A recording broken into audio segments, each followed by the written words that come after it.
Hello, everybody, and we are back for the 2021 season. It's been a long time, but finally we're here, Dustin. Finally, we're here. Yeah, it's been a long, long break, it seems like, especially with the COVID. I think time just passes and it like passes slow and passes fast at the same time. So it feels super long.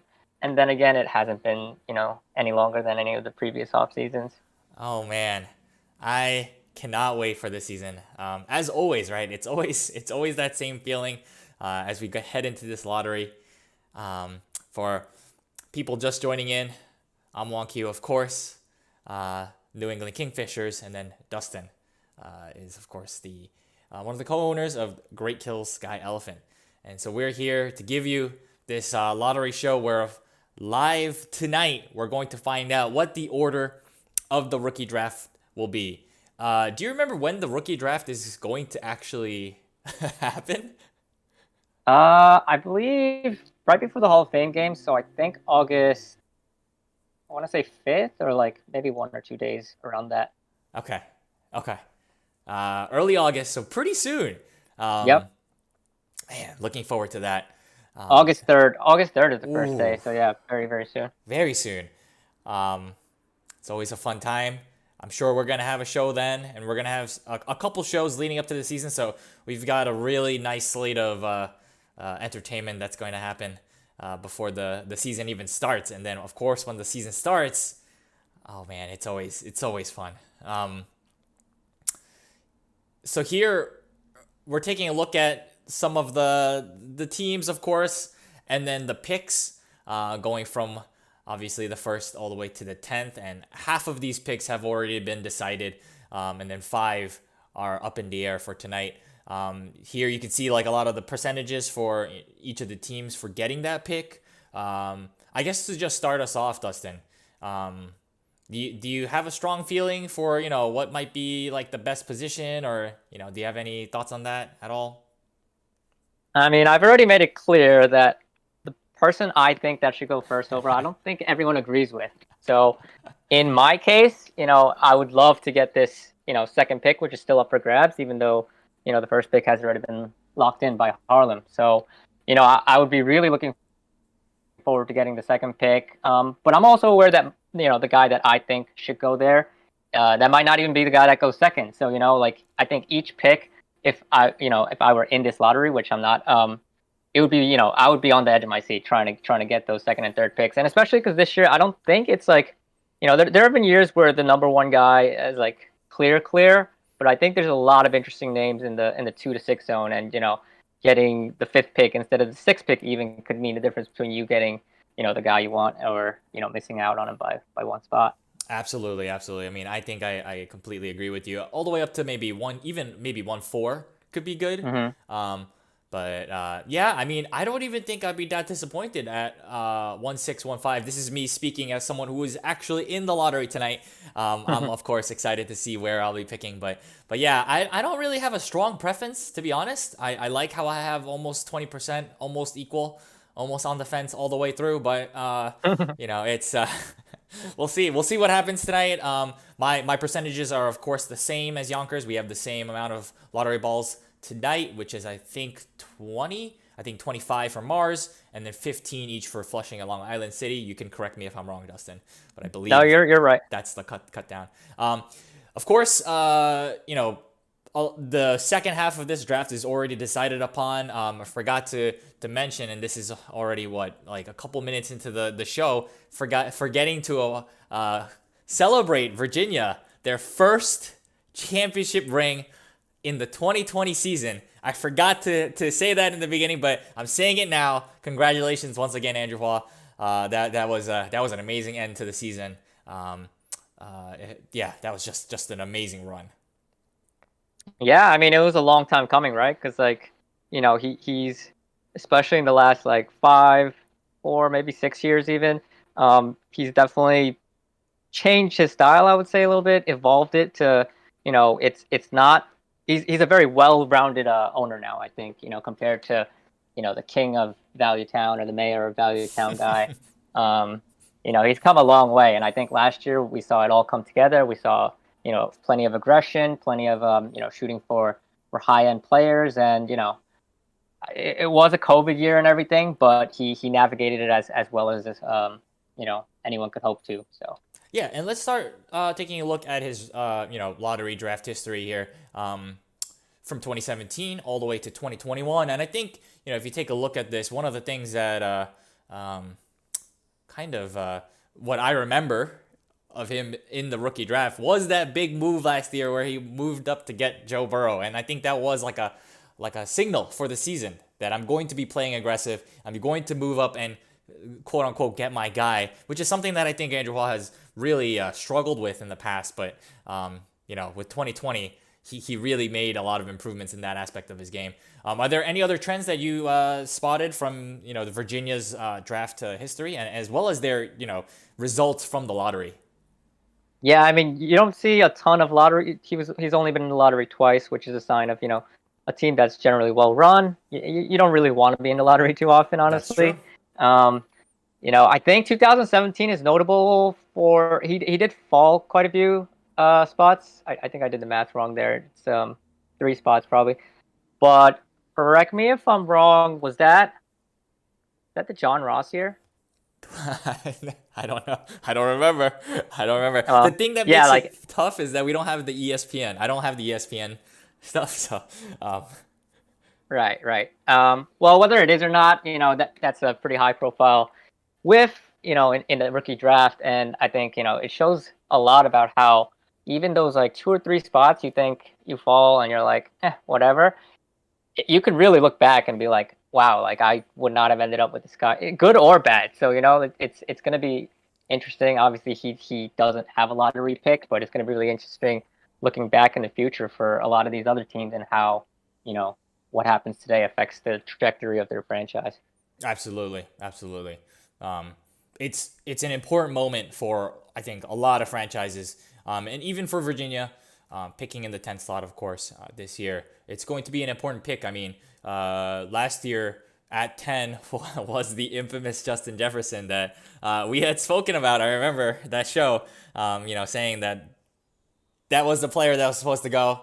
Of course, a different player went, and it altered a lot of franchises' timeline. So it's going to be interesting to see what happens this year with with the first 10 selections in the draft. Mm-hmm. Let's move on to great kills here. This is of course your team. What's going on here? You want to take us through?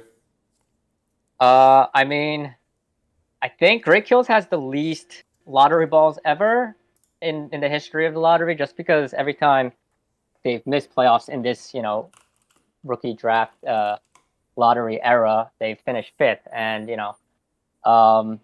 neither time did their lottery balls really come into effect, because one time it was just consolation bracket. We took it. And then the other time, I believe, says, we did move up to the first pick, but it was due to a trade from the previous year where we controlled someone else's picks. So, definitely a huge piece of luck to even get the first pick that year, 2017. That was the Leonard Fournette draft. So, I don't think we would have won the championship without that pick. And even though it wasn't from our pick, getting the first pick from holding Mars's first round pick option was definitely a huge piece of luck. And if you're looking at the draft lottery from a Great Kills fan history, it's definitely been kind to them overall.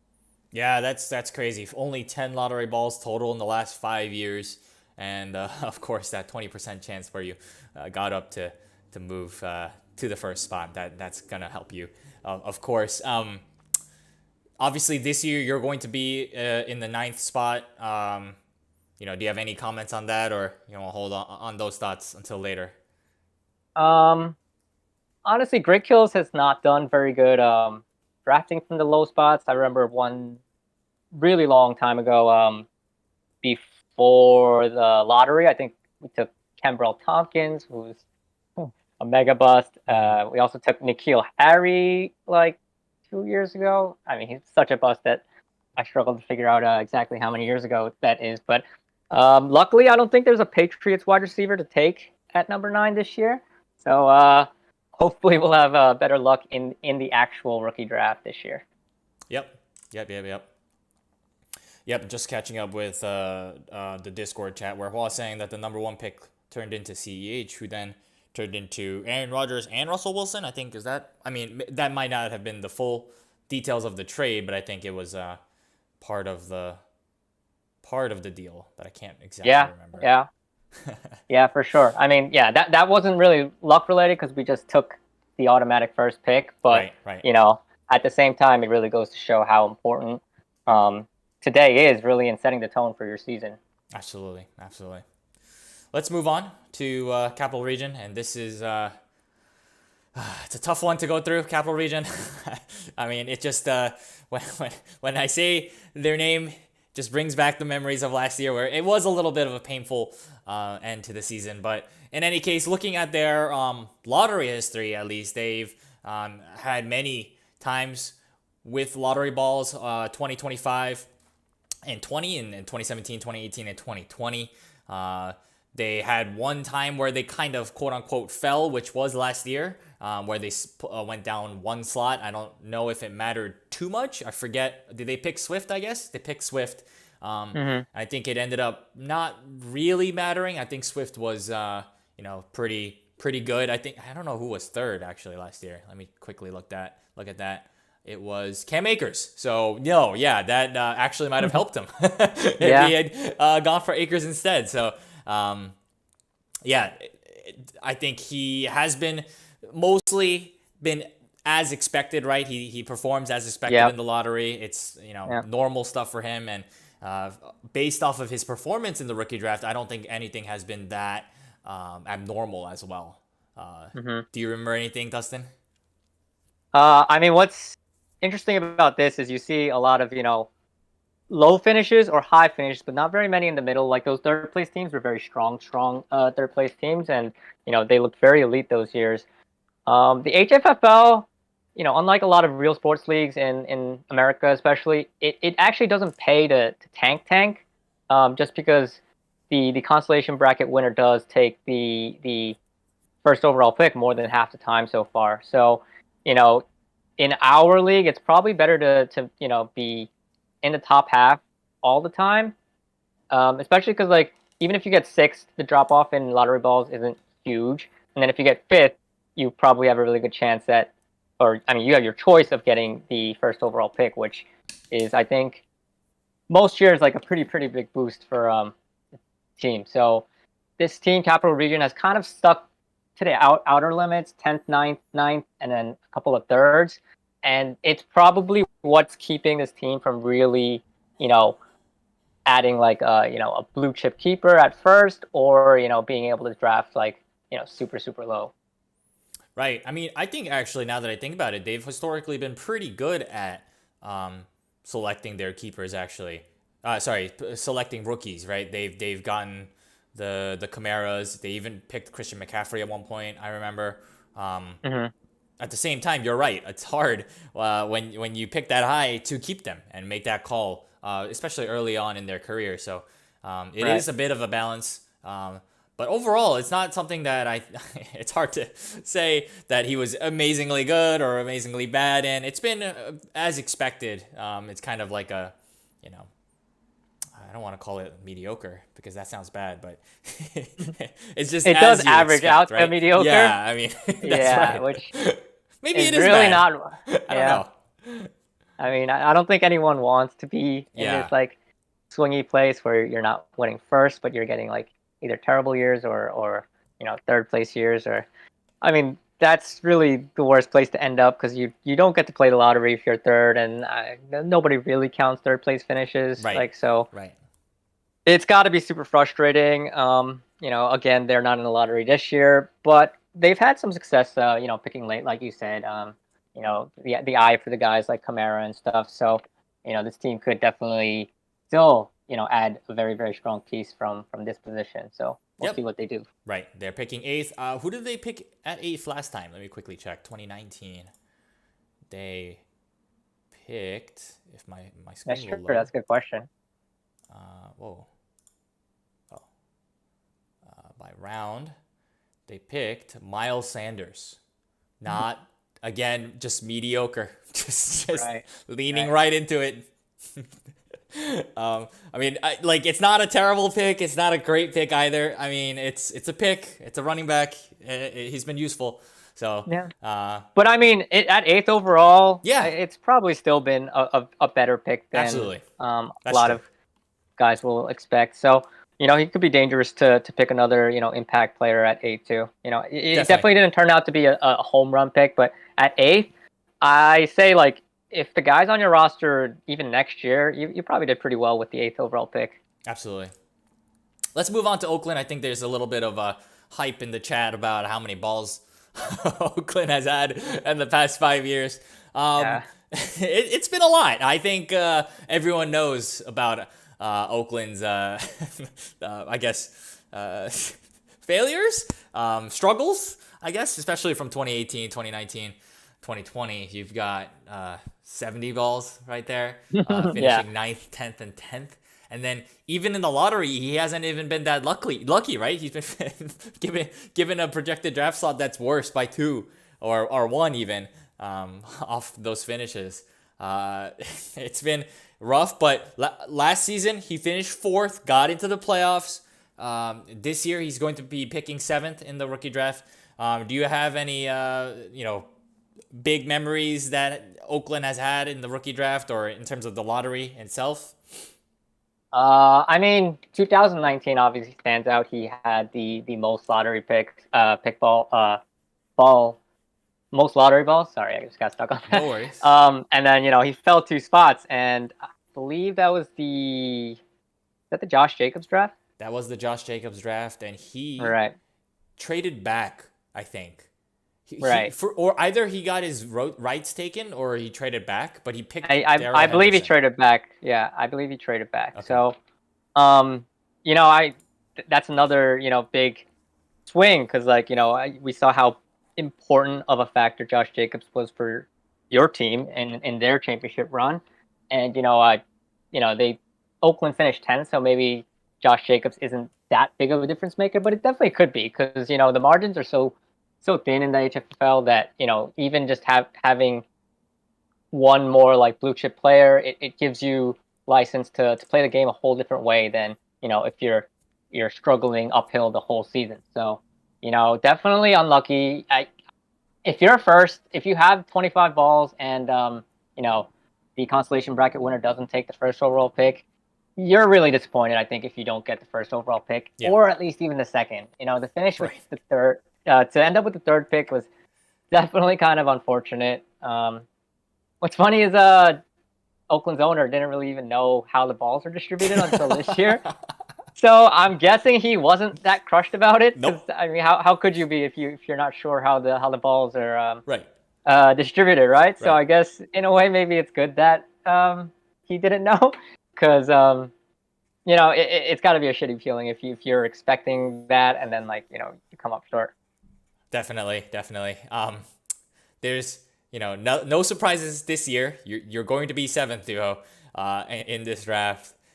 But yeah, that was a funny moment where he was confused a little bit about the balls. He's claiming the title of King of Poop.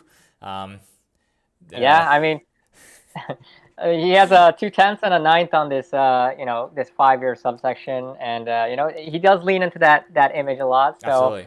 It's definitely a fun owner and fan base combo where they're definitely willing to poke fun at themselves and acknowledge how terrible they are. So they're a plucky underdog a lot of times. I always root for them to win when they're in the mix. So we'll see how this season goes. Any big hits or misses before we move on? I don't remember any, but not really. Just looking back in the 2017 draft when he did pick 9th because that's late. a pretty late spot. He did pick Jamal Williams. Oh, which yeah. I don't think he kept though. So I mean, Jamal Williams is a fine player. Yep. But I don't think it did a ton for their franchise. So we'll see if they can pick out a guy that I think the goal is always to pick a guy in the first round that you're keeping at least 1 year. Just to have some carryover, some continuity, some reaping some benefits other than just the 1 year production a lot of the time. Absolutely. So yep. So we'll see what he pulls this year. Yeah, I mean, I think you make such a great point. A lot of times, this rookie draft isn't about this year; it's about the future of your franchise, and so it is important not only for the 2021 season, but for many years to come potentially. I'm going to skip over to Harlem now, actually, just because we know where Harlem is going to be drafting, which is True, the true. first overall slot for this upcoming season because of their consolation bracket win rights that they have exercised. When we look at some of their lottery ball history, you can make the argument that they got lucky with the moving up in spots in 2018 and 2019, but then with 2019, what really happened there was that they lost Yeah. The the note chance. the note is really the important thing. I'm not sure anyone celebrating moving up from fourth to third like he did in 2018. That's nice, but to have 45 lottery balls and not end up. They ended up with the second overall pick Of through course, pick swaps, but right? to not get that first pick with 45 is the most lottery balls anyone's controlled going into a draft ever. So to not get that first overall pick, definitely a game-changing draft lottery, and probably the biggest heartbreak I would say in the history of this short, the short history of this lottery draft. And I think in a way you have to think that that had an impact on their decision this year to just Mm. not that they controlled other teams' lottery balls this time, but they're not messing around. They Yeah. don't they try to have their cake and eat it a little bit too, and I don't blame them in 2019 because you control 45 and you try to squeeze out as much value of those lottery balls as you can. But this year, I think it's the right choice with what their situation is. Just take the first overall pick. Yeah, and it should be really interesting because I think there's a streak of 4 years, maybe at least three, where the first overall pick owner ends up going to the Hunter Bowl. Win or lose, you Wow. make it to top two, and I actually believe it's four. But either way, if history holds, then it'll be really interesting to see if this trend can continue. That's a crazy stat. Um, just overall looking at the performance of Harlem, they've been pretty good. Not too many lottery balls. Entering the lottery 3 times in the last 5 years. They had that heartbreak year, which I believe led to them drafting David Montgomery Mm-hmm. with that second pick. Who I don't believe was kept either, right? No, So yeah. yeah. So huge ramifications. And again, reminder, it's going to have huge ramifications tonight as well.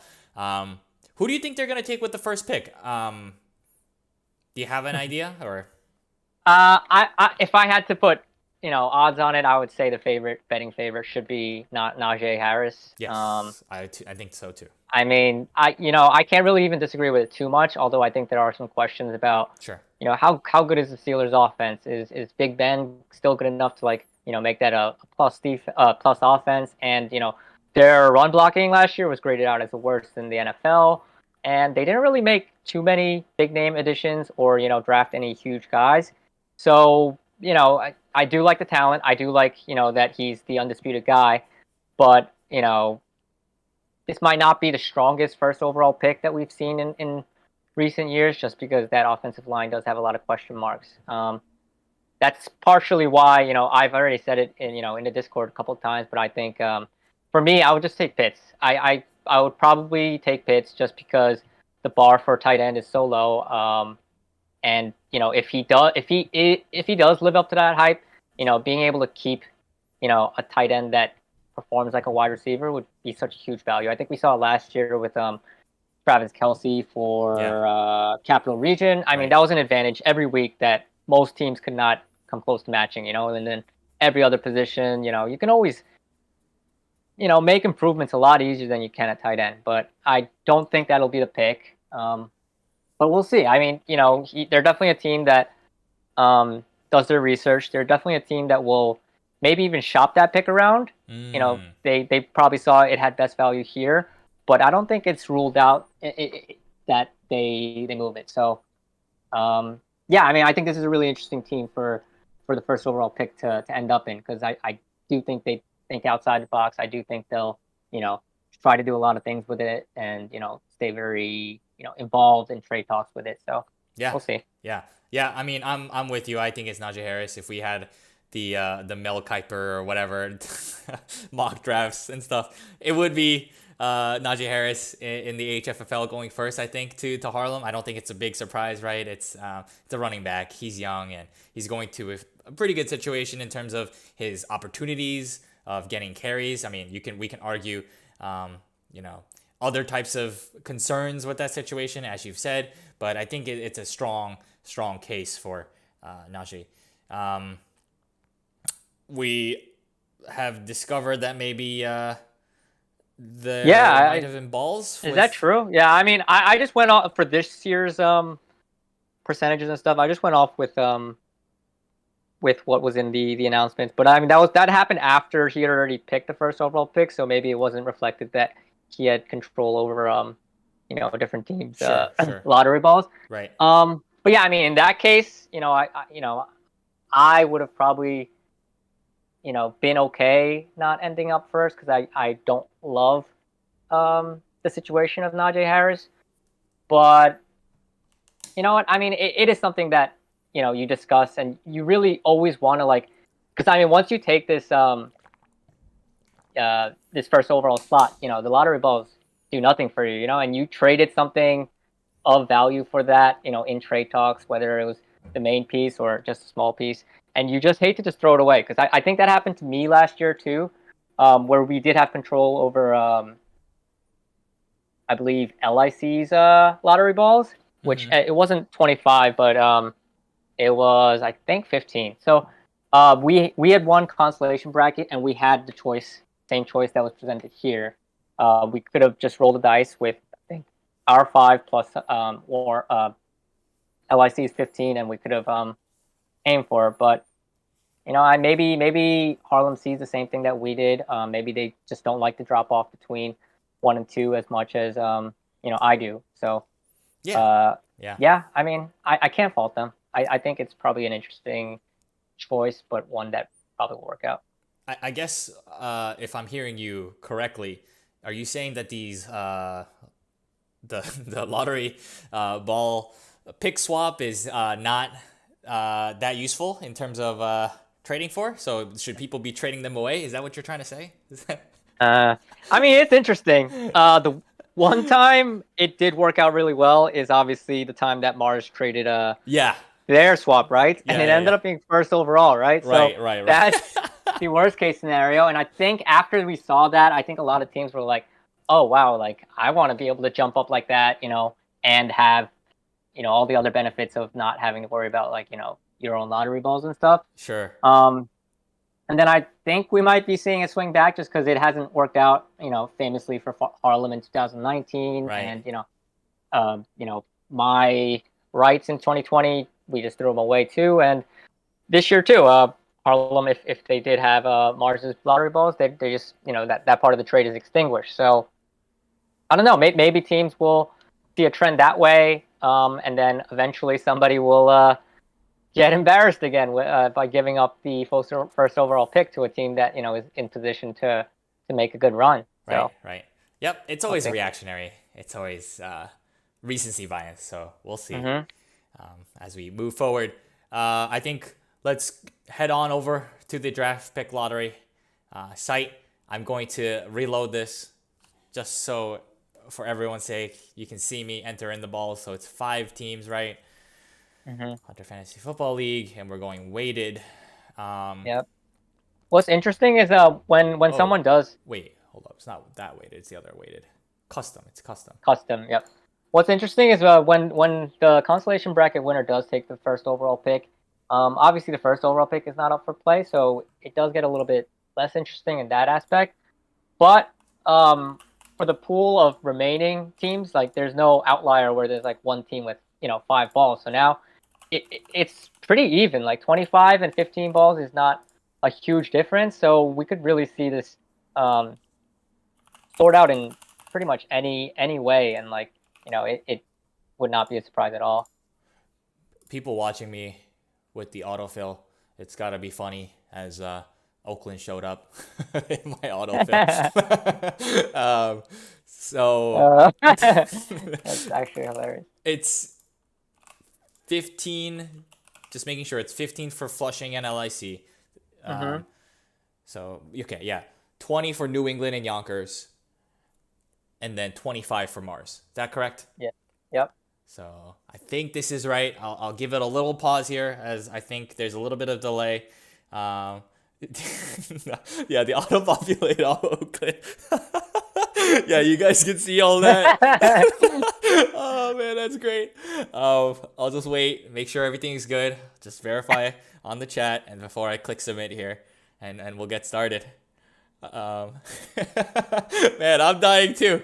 I'm dying too, duo. Oh, God. Eventually, one year, Oakland is gonna auto populate for every slot because he's been in every non playoff. I mean, according to my auto populate, Flushing and LIC were both in that respective slots as well last year, I think. Yeah. And, They were. And Yonkers also had 20 balls as well. But now the newcomers in New England and Mars, I think. Wait, was Mars not in the lottery last year? I forget. No, yeah, he played you in the finals. Oh, I'm so sorry. I'm so sorry. That's my memory. All right, I'm clicking submit. We're going. Okay, start reverse order. Yes, I'm going pick 5, which is actually pick 6, and it is Yonkers. Oof. Yonkers, and Look that's not what you want to see if you're Yonkers. Mm-hmm. And yeah, I mean, just looking at this page, they have been a little bit unlucky, right? Like it's the chance of falling, they've fallen once before, and it looks like they're falling quite a bit here, in terms of their projected draft slot. Do you want to take us through it, Justin? I mean, yeah, to have 20 lottery balls and end up with the 6th pick is rough, and I think it'll differ on everyone's opinion, but the drop off, I mean, there probably is a drop off somewhere in that range, so I think he was definitely hoping for a higher pick than that. Let's see. They did take just the consolation bracket win in 2018. That was Saquon Barkley. And yeah, 2020 they fell a spot. Yeah, I mean it's gotta suck. Who did they take last year? You think? Because they're in pretty much the same draft. Jerry Jeudy. Yep. Don't know exactly how to think about that. Yeah, I mean, it ended up being a trade in the midseason anyways for that. So, yeah, it is. I think, it's not devastating, but definitely not great to see here. Just to overall summarize what Yonkers has gone through in the lottery draft, he's been there quite a lot, actually. 4 out of the 5 years. Some with a lot of balls, some with not too many, but still, he's been no positive luck at all, in the history of their draft lottery. So right. Yeah, the good thing is the fans of the 4 remaining fan bases are very excited because that eliminates 20 lottery balls from the mix. Everyone's hoping now. Yeah. Hua in the chat is saying that Virginia moved up in the draft with Yonkers to actually take Burrow at that spot. So that's a very interesting. That's really interesting. I mean, Yonkers may have overlooked Joe Burrow and maybe his talent or situation or something along that line, and trading it. I'm not sure if that's a mistake or not, but it is very interesting that he is on the other side of that piece of history. It's really unfortunate.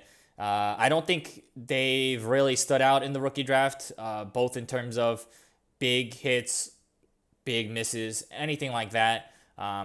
Again, Saquon's like the only guy I remember from Yonkers being the first overall pick. I think that was a no-brainer situation. But yeah, other than that, I can't recall too many other picks that they've made, other than Jeudy, of course, last year. Yep. Yeah, I mean, there's just not much to say. It is disappointing.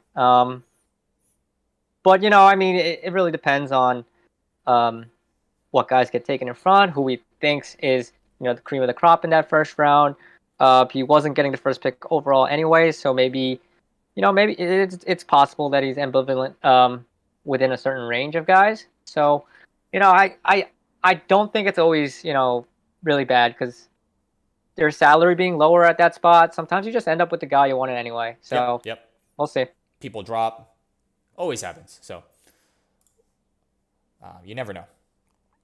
Oh, he picked AJ Brown. That's a really good pick. I'm Was sorry. that 2019? Yeah, 2019. That's a very good pick. So maybe you should trade down even further, and he seems Get to to 9. play well. Yeah, play well in the low and the highs. So I'm just getting back into this the groove of things. Well, I'm sorry that I can't remember, but yeah, that's amazing. So never mind. Jay is pretty good at this, especially later in the draft. So yeah, as you said, maybe he wants to trade back. Let's go to the 5th pick. It's mine, New England. So that is a little unlucky, I guess. My projected draft slot was at 4 for this year. It comes out as 5. That's fine with me. I think that's okay. I have been to the lottery twice out of the 5 years, both times with pretty like middling amounts. I think that one time that I did make it was a 15% chance of getting up to there. The first pick, but I ended up getting it that time. But this time it was a little unlucky. So I am the proud you can't owner complain of the 5th pick. I can't complain for at least a couple more years. No, I think. no, I'm not complaining. 15% to move up to number 1. Obviously the toughest odds because when we moved up, we had control of Mars's 15 and our own 5, so we had a 20% chance. Harlem had 45, and then they still missed out. And getting first with just 15% chance, that was hugely lucky. And we saw the result of that. I don't think it's a stretch to say that you definitely don't win the championship in the same way. At least if you don't have Josh Jacobs, you still might have taken a different impactful player, but your whole roster composition becomes different. So right. Definitely can't complain about really anything that happens in the draft lottery for at least a couple of years. And this wasn't even really unlucky. You're basically just getting a spot that you're roughly at. A little bit unlucky, but one spot. It's not too bad. And I am just, my mind is racing in terms of what players will be available at that spot. And I think it's going to be a draft that I'll have a very open mind with. I think I still think that there's not a very rigid consensus of what the players are and their rankings. And so I'm excited to see what players will be available. Maybe there's also going to be movement ahead of me, below me, whatever. And so it's going to be exciting to see what that draft board looks like at that time. All right. I think it's also important to point out last year you traded up in the first round, right? Yeah, I did. Right. So, regardless of where you think the drop off is, you'll definitely be, looking to move up if you see a chance to get a guy that you think is, absolutely, not going to make it to you. We saw it last year, and I think Dobbins was a great pick at the spot that you got him, and I think we could see the same thing this year because New England has shown a history of looking to do that. Yeah, definitely. Yep. I'm always on the phone in the rookie drafts. That's when I'm, got my eye on all the players and making sure that I can make a stamp on what the future of my franchise will look like with these picks. Big storyline here also is that, of course, by virtue of Yonkers and New England filling up the 6th and 5th spots of the rookie draft, some teams have moved up in their projected draft slot already, right? Both LIC and Flushing have 15 lottery balls, and they're at least getting the 4th pick or higher. So it's going to be exciting here as I reveal the next pick. It's Flushing. Huge night for LIC, I feel like. But anyways, let's move to Flushing. And they've been in the lottery every year when the lottery has been in the rules at least, or it's been 5 years, I guess. But anyways, yeah, all Yeah, five of yeah. the past years, they've been in the lottery. Quite a lot of balls, and then quite a lot of bad luck too. Yeah, I when I was going through this, they struck me as kind of more like, you know, Harlem has the one case where, they got really unlucky, but Flushing really hasn't had that much lottery luck, other than 2020, but that wasn't even a huge move up just because, it wasn't a bad move up, but like I think 2017 definitely hurt more, and dropping down consistently in those other 2 years, definitely did not feel great for them. So I was actually hoping for them to get a little bit more lottery luck, but they did move up spots, They did. Anyway. So, not the worst scenario. Definitely interested to see what they do in the rookie draft because I think the last time who did they take last year? Cam Akers. Oh, Cam Akers, Mm-hmm. pretty interesting pick. I believe they took Kyler Murray by trading up. I think Trading up. 2 years ago or 3 years ago. Yes, with Duha. So, Yep. Yep. So, yeah, I mean, this team has definitely had some outside the box rookie draft picks for sure. So I'm interested to see if they stay at their spot. Could they take someone that some people aren't expecting, or will they trade up for a guy they like again? And I think what's really interesting is I think Flushing does have kind of a reputation of being a tight end friendly Yeah, I was about organization. to say. You know. Yeah, I was about to say. Yeah, I mean, we'll see. I mean, he just like he went up to get Kyler, maybe he goes up to get Pitts. Maybe Pitts falls to him straight. I'm not sure exactly what'll happen. Right. But I do wonder if they have, an eye on a player because I do think they just that seems to be their style. Like they like Kyler and they just went up to get him. Yeah. Yeah. And if they like a similar player, I could see them going up. Yep. And I think with Akers too, it wasn't like a shocking pick, but I think it was a pick that they made their stamp on, right? It's something. No, it definitely wasn't pure consensus. Right. I definitely remember some surprised reactions for sure. But yeah, I think that's Flushing is definitely not by the book. They'll find a guy they like and they'll just pick him if they can't move. Like they won't move down for value if they think, oh, I like this guy, but maybe he's gonna last 2 or 3 more picks. I think he'll just take him if he's there, or if there's a guy that he likes a lot. I think he's a threat to move up. But to me, it strikes me as they're not a team to move down for adding value on top of a guy that they like. So we could see definitely a very interesting pick at that spot if he stays pat. Yeah, I think it's going to be interesting no matter what. Even if he stays, it's going to be interesting who he picks. He could be moving up, down, whatever, right? We'll see.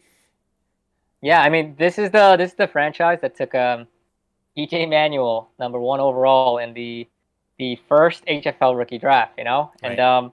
And my memory is that EJ Manuel was, he was much higher regarded than what he turned out to be, obviously.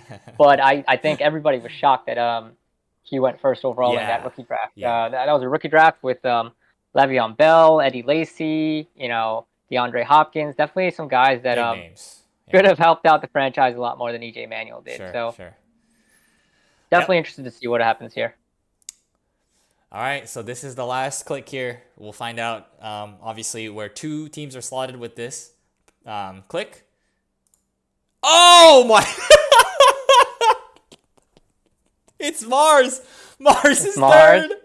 LIC. Wow, that's big time for LIC. Big time! Oh my god! I'm sorry. I'm just that's a live react. I just think it's hilarious.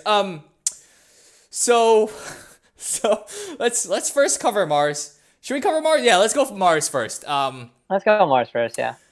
They've been to the lottery 4 times out of the 5 years. The only time they didn't was when they got that second last year. So this year they had the projected draft slot of second, and they fell 1 slot. Man, that is crazy. Oh man, oh man. But yeah, let's. Their draft lottery history is honestly all bad because the time they did Oh, move up, they didn't even get to keep that pick. So oh God, it's honestly, just. this might be the most unlucky team in the draft lottery. Just consistently falling spots, having to give away the first overall pick in 2017, and then ending up right behind Warren LIC in this one. After having 25 balls and a whole year of suffering is it's rough. It's rough. This guy has 25 balls this year, and I mean, ending up with the third pick isn't the end of the world, but like, man, that's God, that sucks. But anyways, he fell one spot. As you said, it's been a lot of pain. I mean, even though that one green was up for, he had that That hurts actually more probably five. because you used your luck and then you just had to give it right back to Oh, the someone else. lottery for Mars is just not great. I think Yeah. the gravity here, it's different. It's Uh, just, oh boy. what's also even more rough is they don't have their second round pick. They don't have their third round pick. So Woo. like a little bit of luck here would have helped a lot. And going into the offseason, um, I guess he didn't have control of his picks, his lottery balls anyway. So this actually may be best case scenario for him because he could have, definitely fallen further if he had to swap with a Harlem that actually, played the lottery this year. So to be optimistic about it, you could be like, oh, dude, I would have swapped with Diaz for like the fifth or sixth pick, so third pick is better. But you know it's got to suck to get jumped by LIC, especially because that those two teams have a long history and they've gone back and forth, trash talking and stuff. So Right. You don't worry if it's the two teams that had 20 balls in Yonkers and New England, but yeah, oh yeah, my God, the 15 ball. Oh man, that yeah. That's a incredible. 10 ball advantage. Just yeah, Wasn't that enough. that sucks. That sucks. Uh, John is in the chat right now. He is in the Discord. He's asking about the order, and he is proclaiming that he's not listening to the rookie draft content this year. So he will probably be making that choice at third, blind maybe potentially. I don't know. Who knows? Actually, knowing Mars, they'll probably going to find a way to trade that because of their tendency to do so. But who knows? Uh, Regardless, they're not going to be listening to what we have to say about the decisions that are made in Mars. Let's go to LIC. Yeah, the big winner of the night. The big winner of the night has not been in the lottery too much. Has only been, sneaking into the lottery recently with 15 balls apiece in 2020, 2021. But a huge, huge leap from sixth projected draft slot to now the second overall pick in the rookie draft. Man, that has got to feel good for a lot of the LIC fans. And, after maybe a painful offseason where there's been a lot of rumors, some doubts of being washed or, things like that being thrown around in the Discord. But they, at least for one night, and, this is, of course, way before the season has started, it's a really good night for LIC. For sure. I mean, they've definitely been scuffling as a team recently. A couple of sixth place finishes, and he's starting poorly pretty much every year. Even the year that he won the ring, I think he started 3-5 and then ran the table. So there's definitely want to get off to a better start this year, and Sure. the second overall pick I think is a really good place to start. What has his history been picking high? Has he ever picked high? So I see a lot of like low picks in his history. No, he hasn't picked very high often. You're right. This will be very rare to see him actually use that pick. Maybe he was and he traded, but I think most of the time he's been picking late and doing very well with them, right? I think he's picked Nick Chubb once. I think he's picked Kareem Hunt once. So very good drafter. And now he's going to show a little bit of that skill at a high position. Man, that is crazy. Oh, man, that is insane. I mean, regardless of, what the outcome was going to be between Mars and LIC, just having that ability to choose your own player at second, I think it's great, honestly. No matter, who Diaz picks as well in front of him. Oh God, I think yeah, it's LIC's year. I think that's what the Discord's going crazy about. Has been going crazy about in the past 5 minutes or so. But Yeah, yeah, dude, this is a huge move up. He went from sixth to second. That's pretty much as big of a move up, other than sixth. I mean, this was the biggest possible move up, right, right. considering the what was here. Yep. Um, so yeah, I mean that's a huge piece of luck. We'll see if he can parlay it into a good team. But about all the even with all the talk about him being washed, he's still a very dangerous player, and like Absolutely. giving a dangerous player tools, it really those are the players that can really capitalize big on windfalls like this. Um, so yeah, I'm really interested to see what they do. They're obviously in a really good spot in my point of view because I think at least two guys are very very strong candidates to go number one in my book at least. So Sure. um, he's guaranteed at least one of the guys that I personally really like. And you know, we haven't really seen much history of how he plays the top of the draft. So maybe trade downs could be possible. It'll just be really interesting how he plays with this asset because as of right now, it's a big asset, and the increased time between draft lottery and actual rookie draft. I think this year we might see a lot of maybe not movement, but a lot of people talking about moving up or moving down Mm-hmm. with all this time. So Yeah. yeah, Totally. I mean yeah, really really interesting how this all played out. Yeah, I mean, I'm like a little spent, a little drained after that reaction that I had to God, like of all the franchises, right? It has to go down between Mars and LIC in the final two spots, and Hmm. to come out the way that it did, it's hilarious to me as an observer. It But is pretty. Mars needs to but do something man, about their fortune. I think they need to make a sacrifice. Break something. the curse. Something. All these years have been really rough with either just straight out terrible years or even that second place finish wasn't a great feeling finish because of how that second half of the Mm, season played out. So I was really thinking that if any franchise needed a win, Mars was definitely one of those teams, and to instead see LIC hop them, it's definitely got to be a little bit disappointing for them. But absolutely. I mean, we'll see. I mean, the big problem is that they're so light on assets to play with inside of before the auction draft because they don't control their picks. Like it's going to be really interesting because this team likes to deal, but they don't have a lot of you know ammunition to deal with. So yeah, I imagine we'll see him talk both ways, up and down, because I think he has a history of both. He did move up for Darius Geis. Yeah. I Wait. mean, Yeah, I think yeah, he they did. don't want to. I don't think Mars wants to talk about what they traded to get Darius Geis, but Ooh. they did move up and then got burned, and then last year they moved down, right?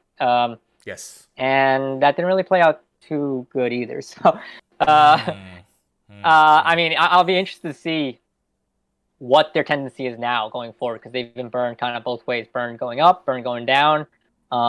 Is staying pat now the answer, or are they unafraid of going up or down? So, yeah, I mean, really interesting what happened between those two teams. Yeah, there's a lot of chatter in the Discord just to catch you up. Diaz is saying that this lottery just determined whether or not Kyle Pitts would be a success. If John had been second, Pitts would have 100% busted. Um, and then John is proclaiming that he's going to draft Justin Fields. Now it's on the record, and yeah, there's just been speculation about Warren, what he's going to be Yeah, I mean, doing, and it's yeah, an extra gut punch that crazy. LIC is the team that has the first pick of the second round Yes, from yes, from from Mars. Mars. So that was like kind of already salt in the wound because I don't Uh, think Mars got great value for that asset. Um, but to also see him get jumped by the same team, that's pretty rough. I believe it was the Mike Williams trade, it which was. you It know we was. were we were rough on, and I stand by it, honestly. Same here. I really don't understand what Mike Williams does for your team compared to what you can get at 2-1. You know, Justin Jefferson. You know, Baker Mayfield was a big piece the year. Sure. His rookie year for sure. You know, Kamara went second in the second round, and you know that could have been that kind of pick. I just think high picks in the second round, like from 2-1 to like 2-3, 2-4, really valuable. Arguably more valuable than a lot of the picks before, just because you know it's $2. You have no obligation to hold on to them longer than you have to. But if they do hit, the keeper value is just so much bigger, just because their contracts start so much lower. You know. So every year I'm valuing, you know, the early picks of the second round very, very highly, and to just throw it away for Mike Williams, that you know that wasn't something I agreed with last year. This is why John's not tuning into the rookie draft content this year, because he's going to be hearing about this storyline over and over again, right? We're going to be talking about this yet again during the rookie draft, during the first round. We'll talk about it again probably after, when we do the second and third rounds, right? He doesn't participate in those 2 rounds, which one of them I think is very important. And even in the third round, you can find Terry McLaurin's or, you know, there's plenty of value sometimes. Oh yeah, Terry McLaurin is also a big one. I mean, there was another guy I'm forgetting, but it happens. So it's not something I think you want to throw away for nothing. Obviously, you can trade them. That's up to you. But I don't want to be mean and call Mike Williams nothing. I don't think he's that valuable. But any case, what I want to say, though, is that maybe Mars is setting up for the toughest start to the season. And he's going to prove us all wrong. Come auction draft, come week 1, and then into the season. Maybe he'll make a huge bounce back with some great waiver wire pickups as well as trades. So, yeah, I mean, I guess that's it for us tonight. Do you have anything else you want to add? Oh yeah, I do want to make a final announcement. I think I already did tell you, and you know, I think a couple of teams other than you know, but I will be retiring from the competitive side of the HFFL. It's been a long time coming, honestly. I still love the league, probably more than ever. You know, but in terms of the competitive side of it, you know, the fire just hasn't been there for a long time, and that was a big reason why I brought in a co-owner to begin with. And now I just really love doing this media part. I love, you know, talking about the narratives, and you know, I found myself not rooting for my own team like as hard as I used to, you know, and you know, I don't want to just keep, you know, doing it half-assed and, you know, kind of trying, but also, you know, not making as aggressive moves and stuff. So, you know, at least for this year, I think it's a good time to just step away from it. And I do really want to focus a lot on a lot of the media side stuff of it. You know, I've been working on a lot of stuff behind the scenes, and there's still a lot more that I want to keep exploring. So, I'm really interested to start that chapter of you know, my HFL career. Yeah, I mean that's a huge announcement, and I think you know, I speak for the whole league in terms of thanking you. Obviously, our first commissioner, and a great player, right? Just a legendary player that I think a lot of us have been inspired by over the years, and yeah, I think it's going to be definitely different without you as a competitor. Obviously, you'll still be around, but it has a different type of personality, I think. But yeah, I mean, we're certainly going to miss that aspect of, you know, facing off against the Dustin as like the final boss, right? I'm definitely a little bit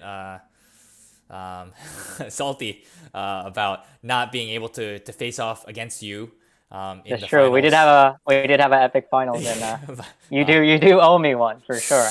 But yeah, I mean, it's definitely going to be interesting. I think the great kills organization is in great hands.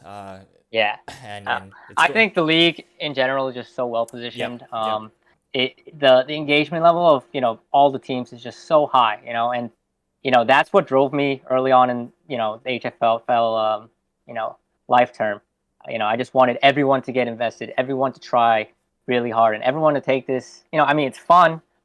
It's fun because we take it so serious, even though we're pulling our hair out over pretty much a lot of stuff that we can't control, right?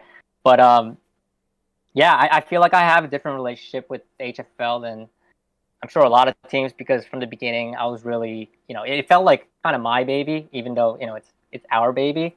But I definitely had a big hand in molding it, and yeah, I'm just a little burnt out. So maybe it'll come back. I never want to say never, but um, yeah, I was happy this off season thinking about it, just not caring, and I realized it doesn't bother me that stuff is the way it is. I actually really like the new narratives we have, the new players, the new personalities. Really proud of some of the teams that have evolved their ownership strategies over the years, and I think that the league will do really really well without me. So you know I'll still be around.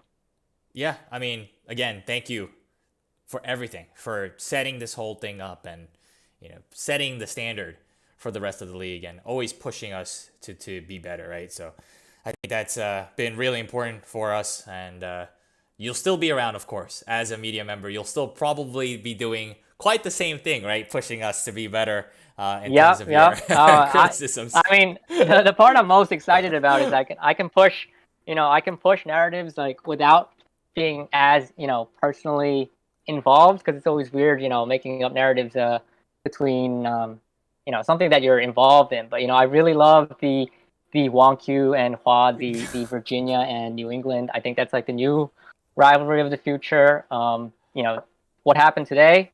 We might see a resurgence in Warren, and Yeah. we could see him, start to regain his past glory. I think over the last couple of years, I'm really proud of Oakland, Flushing, even Capital Region. They were really aggressive last year, and I think I don't want to take like credit for it, but I think it definitely does factor in how we do media. How we talk about things, and talk about what we see, what tendencies we see, and it's like reflecting a mirror on every team's self, and they can really evolve every year, and I really love seeing that.